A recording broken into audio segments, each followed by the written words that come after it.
মানুষ দিনের পথে কিভাবে আসবে? মানুষ দিনের পথে আসার সবচেয়ে বড় মাধ্যম হচ্ছে জ্ঞান, আল ইলম। রাসূল সাল্লাল্লাহু আলাইহি ওয়াসাল্লাম যে যুগে প্রেরিত হয়েছেন সেই যুগকে বলা হতো জাহেলিয়াতের যুগ, অন্ধকার যুগ। জাহেলিয়াত শব্দটা এসেছে জাহাল, মূর্খতা থেকে। যে মূর্খ তাকে আমরা কি বলি বলেন তো? জাহেল বলি। যে মূর্খ তাকে আমরা জাহেল বলি। সেখান থেকে এসেছে জাহিলিয়াত, মূর্খতা, অজ্ঞতা। তাহলে আল্লাহর রাসূল যে যুগে প্রেরিত হয়েছেন সেই যুগটা কি যুগ? মূর্খতার যুগ, অজ্ঞতার যুগ, সেটাই জাহিলিয়াতের যুগ। সেই মূর্খতা, সেই অজ্ঞতাকে আল্লাহর রাসূল দূর করেছেন কি দিয়ে?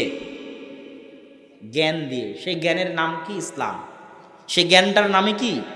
ইসলাম। তার মানে ইসলামই হচ্ছে জ্ঞান, জ্ঞানই হচ্ছে ইসলাম। এই জন্য ইসলাম বিরোধী যা কিছু আছে সেটা আসল প্রকৃত জ্ঞান নয়। ইসলাম বিরোধী যা কিছু আছে ওটা নিশ্চিত মূর্খতা, ওটা নিশ্চিত অজ্ঞতা, ওটা নিশ্চিত বোকামি। সময়ের পরিপ্রেক্ষিতে মানুষ বুঝতে পারবে। এই জন্য আব্দুর রাজ্জাক বিন ইউসুফ বহু বক্তব্যে বলেছে, এটা মানুষ বুঝতে পারে না যে এটা কেমন কথা হয়ে গেল যে প্রিন্সিপালের সামনে তার ছাত্রী নাচে, পিএইচডি ডিগ্রি অর্জন করে এসছে অক্সফোর্ড থেকে, তাকে যদি আমি জাহেল প্রমাণ করতে না পারি তো জাতির সামনে বক্তব্য দিব না। তো জাহেল মানেটা কি? জাহেল মানে সে ক খ পড়া জানে না, এটা প্রমাণ করব? হ্যাঁ? জাহেল মানে সে এবিসিডি পড়া জানে না, এটা প্রমাণ করব? জাহেল মানে সে আলিফ বাতাসা পড়া জানে না, এটা প্রমাণ করব? জাহেল প্রমাণ করা মানে কি? জাহেল প্রমাণ করা মানে হচ্ছে ইসলাম বিরোধী যত কাজ আছে সেটা প্রকৃত জ্ঞানের বিপরীত, এবং সেটা মূর্খতা, এবং সেটা অজ্ঞতা। ওই পিএইচডি ডিগ্রিধারী অক্সফোর্ড থেকে সে এখনো আসল জ্ঞান অর্জন করতে পারেনি, এই জন্য সে তার ছাত্রীকে নাচাচ্ছে। ও এখনো জাহেল আছে। ইন্নামা ইয়াখশাল্লাহু মিন ইবাদিহিল উলামা। আল্লাহকে সবচেয়ে বেশি ভয় করে জ্ঞানীরা, মূর্খরা আল্লাহকে ভয় করে না। তাহলে ডিগ্রি জ্ঞানের মানদণ্ড নয়। আমি কামেল পাশ করেছি, মদিনা ইসলামী বিশ্ববিদ্যালয় থেকে পড়ে এসেছি, পড়ে এসে আমি সুদের নিয়ে ব্যস্ত আছি, জেনা নিয়ে ব্যস্ত আছি, অন্যায় কাজ নিয়ে ব্যস্ত আছি, মানুষের জমি মারধর নিয়ে ব্যস্ত আছি, মূর্তিতে ফুল দেওয়া নিয়ে ব্যস্ত আছি, কবরে ফুল দেওয়া নিয়ে ব্যস্ত আছি, তার মানে কি আমি জ্ঞানী? ইন্নামা ইয়াখশাল্লাহু মিন ইবাদিহিল উলামা। আল্লাহকে কারা ভয় করে? জ্ঞানীরা।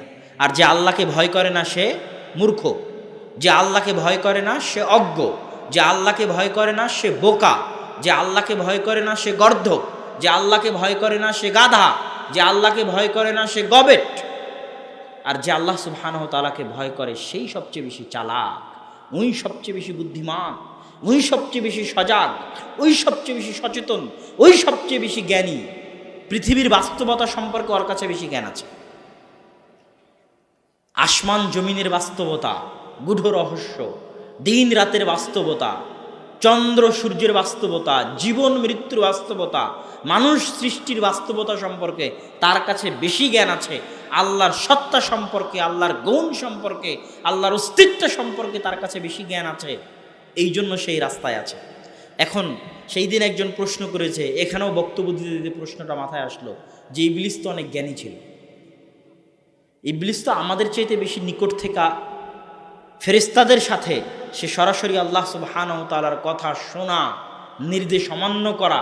আমরা যতটা আল্লাহ সুবহানাহু ওয়া তাআলাকে চিনি তার চাইতে তো সে বেশি চিনত। তাহলে জ্ঞানী যদি মানুষের হক পথে আসার মানদণ্ড হয় তাহলে সে কেন হক পথে আসলো না? জ্ঞান হক চিনার মানদণ্ড। জ্ঞান থাকলে মানুষ হক চিনতে পারবে। ইবলিসের জ্ঞান ছিল কোনটা হক সেটা ইবলিস জানত। আরও যারা রাসূল সাল্লাল্লাহু আলাইহি ওয়াসাল্লামের যুগের মক্কার কাফের মুশরিক তাদের কাছে জ্ঞান ছিল, তারা হক কোনটা সেটা জানতো। আজকের যুগেও যারা জ্ঞানী তারা হক কোনটা সেটা জানে। কিন্তু ইবলিস হক মানতে পারেনি কেন? ইগো হার্ট হয়েছে এই জন্য, তার ইগোতে আঘাত লেগেছে এই জন্য। ইগো বুঝেন তো, আত্ম অহংকার। মানুষের আত্ম অহংকারে আঘাত লাগলে, ইগোতে আঘাত লাগলে নিশ্চিত ক্ষতি জানার পরও মানুষ কাজ করে। কথার কথা, আপনি দেখলেন আপনার স্ত্রী পর পুরুষের সাথে পরকীয়ায় লিপ্ত আছে, এটা আপনার ইগোতে চরম হার্ট করলো। আপনি করলেন কি, ওকে কাটে ফেলে দিয়ে ওর লাশ নিয়ে থানায় চলে গেলেন, গিয়ে বললেন আমি একে হত্যা করেছি, আমাকে ফাঁসি দিয়ে দাও। কথা কি বুঝতে পেরেছেন? আপনি জানেন যে তাকে হত্যা করার কারণে আমাকে ফাঁসি হয়ে যাবে, কিন্তু আপনার ইগো এত চরম পরিমাণে হার্ট হয়েছে যে আপনি ফাঁসি বরদাস্ত করে নেবেন, কিন্তু তারপরে এটা বরদাস্ত করতে পারবেন না। তো ইবলিসের ইগো চরমভাবে হার্ট হয়েছে, আত্ম অহংকার চরমভাবে আঘাতপ্রাপ্ত হয়েছে। আমি এত জ্ঞানী, আগুনের তৈরি, আল্লাহর এত নিকটে, আর এই কয়দিন পরে আমার এত বয়স, কয়দিন পরে একে আল্লাহ সুবহানাহু ওয়া তাআলা তৈরি করলো, আমার কত পরে, তাকে বলে আমাকে আজকে সিজদা করতে হবে, এর চেয়ে জাহান্নামে যাওয়া ভালো। কথা বুঝতে পেরেছেন? তার ইগোতে হার্ট হওয়ার জন্য সে জাহান্নামে চলে গেছে, কিন্তু ইগো রক্ষা করতে গিয়ে সিজদা করেনি। তাহলে জ্ঞান পাওয়ার পরেও মানুষ দিনের রাস্তায় আসতে মানুষকে বাধা দেয় কি বলেন তো? অহংকার। কিসে বাধা দেয়? অহংকার। বাপদাদার যুগ থেকে করে আসছে। আব্দুর রাজ্জাক বিন ইউসুফের এই ফতোয়া দেখতে পাচ্ছে, বুঝতে পারতেছে ঠিক, কিন্তু এটা যদি মেনে নেই ঠিক, তাহলে ইগোতে আঘাত হবে। এই জন্য এই ফতোয়ার ঠিক মানা যাবে না। এই জন্য এখন ছোঁয়াচে রোগ আছে না নাই, করোনা ভাইরাস ছোঁয়াচে রোগ নয় কি না, এটা স্বচক্ষে দেখতে পাওয়ার পরেও, স্বচক্ষে অনুভব করতে পারার পরেও ইগো ঠিক রাখার জন্য কথা ঠিক রাখতে হচ্ছে। এরকম ঘটতেছে।